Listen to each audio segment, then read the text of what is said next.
Buongiorno e benvenuti a Cosa c'è di nuovo, notizie dal web e non solo di oggi, venerdì 13 maggio.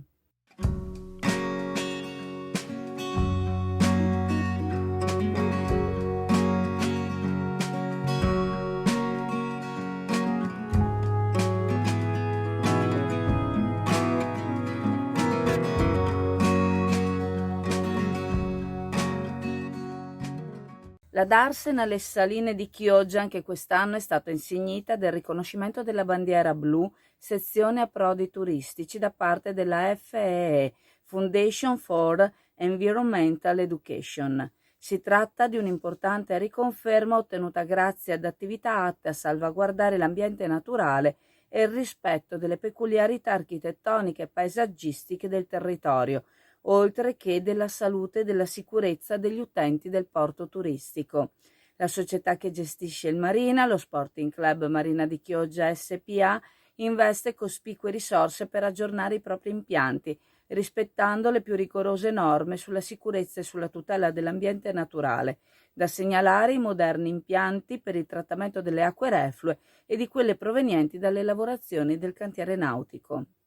Il tutto rivolto a un miglioramento del servizio per la clientela. Un importante investimento quest'anno ha riguardato le colonnine sui pontili, dove è stata posizionata la fibra ottica, oltre a un miglioramento importante nella tecnologia per la gestione dei dati da club server e l'utilizzo dei servizi di Marina tramite l'app smartphone lato utente.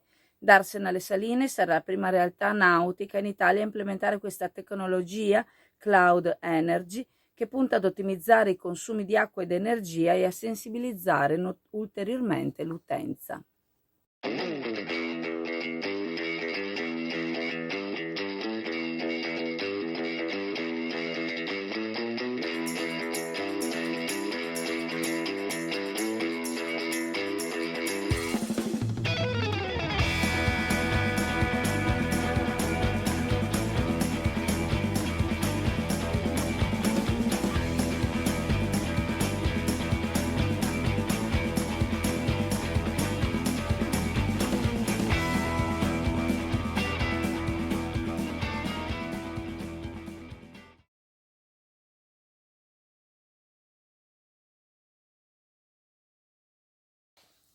Il Comune di Chioggia ha messo a disposizione un nuovo sportello online rivolto sia ai cittadini che ai professionisti, attraverso la soluzione Unicum Data, realizzata in collaborazione con lo staff ingegneristico di CarTech Group. La piattaforma sarà raggiungibile direttamente dal sito del Comune di Chioggia e permette gratuitamente all'utenza, anche se non residente, l'accesso alla propria situazione immobiliare tributaria in pieno rispetto alla normativa sulla privacy. Un canale diretto per interfacciarsi con l'ente, aperto 24 ore su 24, che permette di consultare le pratiche in modo efficiente e trasparente. L'amministrazione la prossima settimana presenterà la piattaforma sia in presenza sia online, in 2 incontri diversi.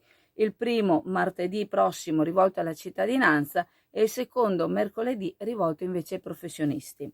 Il sindaco Mauro Armelao, che ha la delega all'informatizzazione e all'innovazione, con questo passaggio vuol portare Chioggia un passo più avanti verso la digitalizzazione. Con questo servizio i cittadini saranno in grado di visualizzare e controllare i propri dati immobiliari presenti sul territorio, ottenere un rapido resoconto delle prossime scadenze tributarie e provvedere al pagamento delle stesse tramite il collegamento con PagoPA. Unicum Data consente l'accesso all'utilizzo tramite identificazione con sistema SPID, Sistema Pubblico di Identità Digitale, varato dal Governo, ed è predisposto all'identificazione con il sistema CIE, Carta Identità Elettronica. Sarà possibile accedere anche da sistemi mobile, smartphone, tablet, eccetera. Ci sarà inoltre un servizio di assistenza diretta erogato tramite sistema di chatbot disponibile 24 ore su 24, 7 giorni su 7.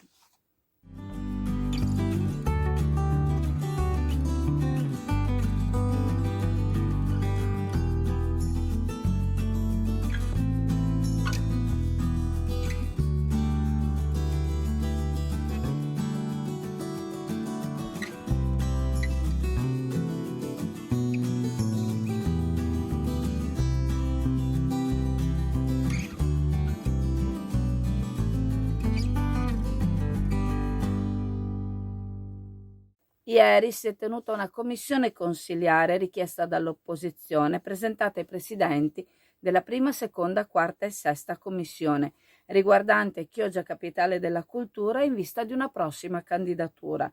Tutte le parti hanno riconosciuto l'importante lavoro fatto dal gruppo promotore per portare Chioggia tra le 10 finaliste, ma soprattutto il lavoro fatto per rendere più coesa la cittadinanza verso questo fine, in una iniziativa che inizialmente vedeva molti detrattori. Il lavoro fatto è stato definito immane. Il confronto si è reso necessario per chiarire alcuni punti, primo fra tutti lo scioglimento del gruppo promotore che ha esaurito il suo motivo di esistere. I membri continueranno ad impegnarsi a promuovere culturalmente la città individualmente.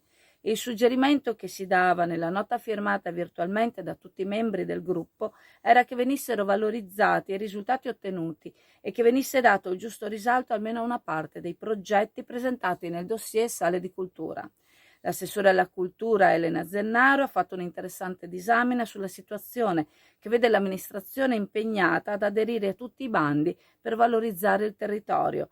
Il Ministero della Cultura ha continuato il percorso cominciato con le candidature, dando alle 9 finaliste non vincenti la possibilità di partecipare a un percorso che dovrebbe portare importanti frutti. Il dossier presentato al Ministero è rimasto segretato fino a qualche giorno fa, tanta sarebbe stata la sua importanza se fosse stato diffuso prima. L'idea presentata è che si inserisca almeno una persona dedicata al progetto, ma come ha affermato l'assessore Zennaro, non ci sono persone ulteriori da dedicare al progetto stesso, ma ce ne sono almeno 2 che lavorano per 10, non solo in quanto a tempo dedicato, ma alla passione e alla competenza che mettono nel lavoro che fanno. E si tratta delle dottoresse Daniela Ballarin e Cristina Penzo, che hanno seguito il progetto fino dagli albori.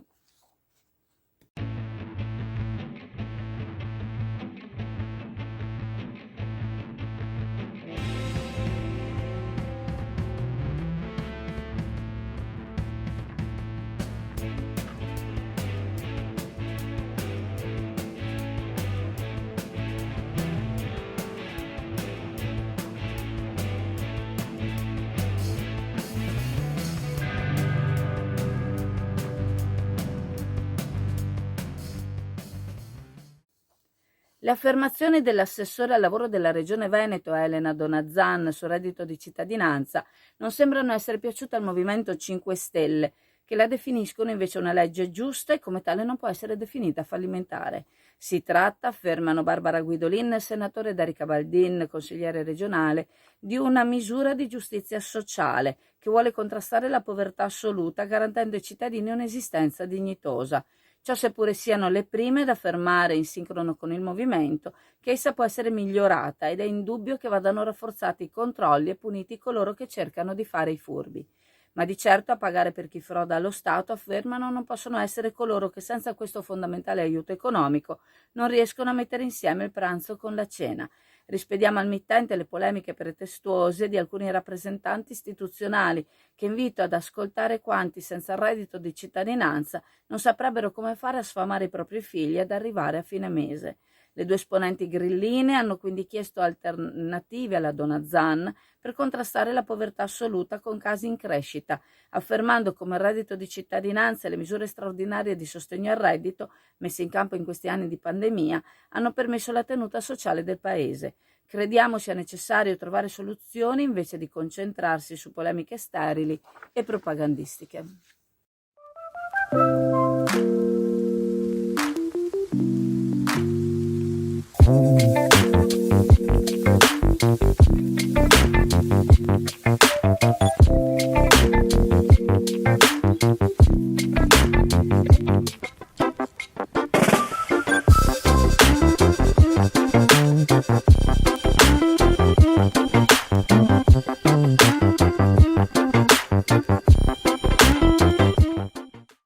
Allora, sapete, vi chiediamo sempre il supporto del canale Chioggia Azzurra, che è su YouTube praticamente.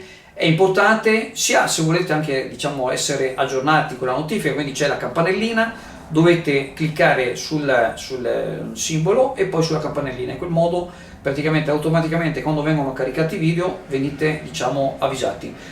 È un modo anche per sostenerci, perché il canale più diciamo ha dei risultati e maggiore diciamo è il ritorno diciamo sia di immagine ma anche la possibilità di propagandare le notizie. Solo questo, grazie e ciao.